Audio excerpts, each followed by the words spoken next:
ഇപ്പോഴേ കർക്കിടക മാസം എത്തിച്ചേർന്നു. എല്ലാവരും തണുപ്പും മഴയൊക്കെ ആയതുകൊണ്ട് ആരോഗ്യരക്ഷയ്ക്കുള്ള കാര്യങ്ങൾ നോക്കുന്ന സമയമാണ്. ചിലരൊക്കെ ആയുർവേദ കേന്ദ്രത്തിലൊക്കെ പോയിട്ട് ചികിത്സകളൊക്കെ നടത്തും. അതുപോലെ വീട്ടിലാണേലും എണ്ണ തേച്ച് കുളി, അതുപോലെ ഔഷധങ്ങൾ സേവിക്കുക ഒക്കെ ഈ സമയത്താണ് ചെയ്യുന്നത്. പണ്ട് കാലത്തൊക്കെ ഒരുപാട് ഔഷധങ്ങളൊക്കെ സേവിച്ചിരുന്ന ഈ സമയത്ത് എല്ലാവരും, അതിൽ പ്രധാനപ്പെട്ട ഒന്നാണ് ഈ ഔഷധക്കഞ്ഞി അല്ലെങ്കിൽ ഉലുവാക്കഞ്ഞി എന്ന് പറയുന്നത്. ഇപ്പോൾ അതിൻ്റെ കഞ്ഞി കിറ്റായിട്ടൊക്കെ വാങ്ങാൻ കിട്ടും. എന്നിട്ട് നമുക്ക് അത് കഞ്ഞി ഉണ്ടാക്കി കുടിക്കാവുന്നതാണ്. ഔഷധക്കഞ്ഞി തന്നെ ചേരുവകൾ കൂട്ടിയും കുറച്ചും ഉണ്ടാക്കാം. ഇതിപ്പോൾ ഞാനിവിടെ ഉണ്ടാക്കിയിരിക്കുന്നത് വീട്ടിലുള്ള കുറച്ച് ചേരുവകൾ വെച്ചിട്ടാണ്.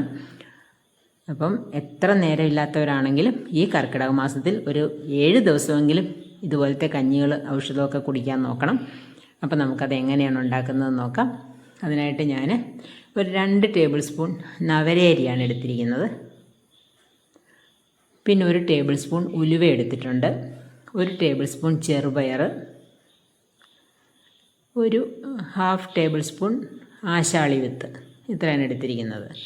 മുതിര ഉണ്ടെങ്കിൽ അതും എടുക്കാം. കുറച്ച് ഐറ്റംസ് കൂട്ടി വലിയ ഔഷധക്കഞ്ഞി ഉണ്ടാക്കും. ഇതിപ്പോൾ നമ്മൾ വീട്ടിലുള്ള കുറച്ച് ചേരുവകൾ വെച്ച് ഇത് നന്നായിട്ട് കഴുകിയിട്ട് കുറച്ച് വെള്ളം ഒഴിച്ച് ഒരു 8 മണിക്കൂർ കുതിരാൻ വെച്ചതാണ്. അതിനുശേഷം ഇതിനെ ആ കുതിരാൻ വെച്ച വെള്ളത്തോടു കൂടി തന്നെ കുക്കറിലേക്ക് ഇടുക.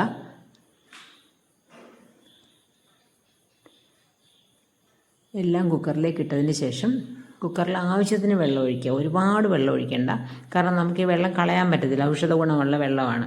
അപ്പോൾ ആവശ്യത്തിന് മാത്രം വെള്ളം ഒഴിക്കുക. എന്നിട്ട് 5 വിസിലടിച്ച് വേവിച്ചെടുക്കുക. ഉലുവയും അരിയും എല്ലാം നന്നായിട്ട് വേവണമല്ലോ, അതുകൊണ്ട് ഒരു 5 വിസിലടിച്ച് മാറ്റി വയ്ക്കുക. ഇനി അത് വിസിലൊക്കെ പോയി ഒന്ന് തണുത്ത് കഴിയുമ്പം അതിനെ നമ്മൾ ഒരു മൺചട്ടിയിലേക്ക് മാറ്റിയിട്ടുണ്ട്.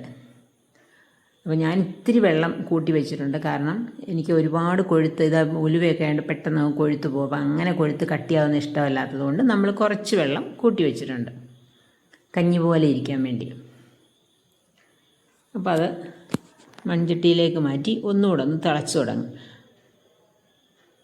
വെള്ളം വറ്റിക്കേണ്ടവർക്ക് വറ്റിച്ചെടുക്കുക, കുറച്ച് നന്നായിട്ട് തന്നെ വറ്റി കുറുക്കിയെടുക്കാം. ഇതിപ്പോൾ ഞാൻ അങ്ങനെ ചെയ്യുന്നില്ല. ഇനി അതിലേക്ക് ചേർക്കുന്നത് മരുന്ന് പൊടിയാണ്. അത് നമ്മുടെ അങ്ങാടി കടകളിലൊക്കെ കിട്ടും.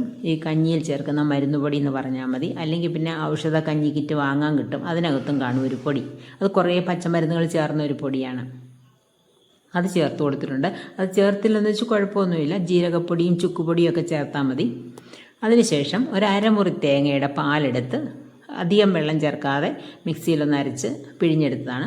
ആ പാലും കൂടെ ചേർത്ത്, മൺചട്ടി ആയതുകൊണ്ട് ഞാൻ തീ അങ്ങ് ഓഫ് ചെയ്തു. മൺചട്ടി അല്ലെങ്കിൽ തീ കുറച്ച് വെച്ചിട്ട് ഒന്ന് ചൂടാവുന്നത് വരെ വെച്ചേക്കാം. അതിലേക്ക് ഒരു 1/2 ടീസ്പൂൺ ജീരകവും കൂടെ ചേർക്കുന്നുണ്ട്. ജീരകം നേരത്തെ വേവുന്ന സമയത്ത് കുക്കറിൽ തന്നെ ചേർക്കാവുന്നതേ ഉള്ളൂ. എന്നിട്ട് ഇതെല്ലാം കൂടെ നന്നായിട്ട് ഇളക്കുക. ഇപ്പം മൺചട്ടി ആയതുകൊണ്ട് കുറച്ച് നേരം കൂടെ ആ ചൂട് കൊണ്ടിരുന്ന് തിളച്ച് ഒന്നും കൂടി ഒന്ന് വറ്റും അത്. ഇനി നമുക്കതിലേക്ക് വറുത്തിടണം. ഒരു ടേസ്റ്റിനും അലങ്കാരത്തിനും വേണ്ടിയാണ് വറുത്തിടുന്നത്. വറുത്തിടണമെന്നില്ല. ഒരു 1/2 ടീസ്പൂൺ നെയ്യ് ആ കഞ്ഞിയിലേക്ക് ചേർത്താലും മതി.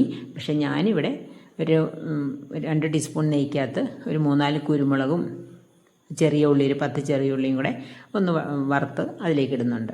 ആ നെയ്യോടുകൂടി തന്നെയാണ് ചേർക്കുന്നത്.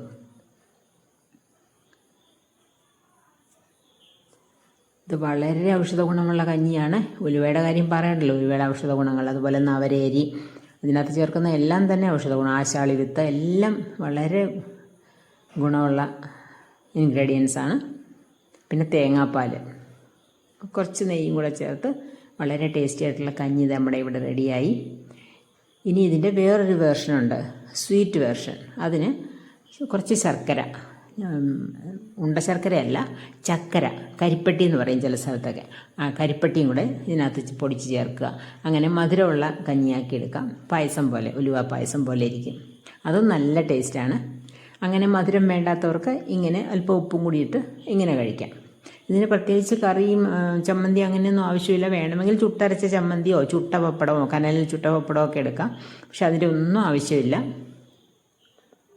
നല്ല ടേസ്റ്റിയാണ്. ഉലുവയുടെ കയ്പും അങ്ങനെയൊന്നും തോന്നത്തില്ല. തേങ്ങാപ്പാലൊക്കെ ചേർത്തതുകൊണ്ട് വളരെ ടേസ്റ്റിയാണ്. അപ്പോൾ ഇതെല്ലാവരും എന്തായാലും ഒന്ന് ഉണ്ടാക്കി നോക്കണം. ഈ കാണിച്ച ഇൻഗ്രീഡിയൻസൊക്കെ എല്ലാവരുടെയും വീട്ടിൽ എപ്പോഴും ഉള്ളതാണ്. വളരെ എളുപ്പം ഉണ്ടാക്കിയെടുക്കുകയും ചെയ്യാം.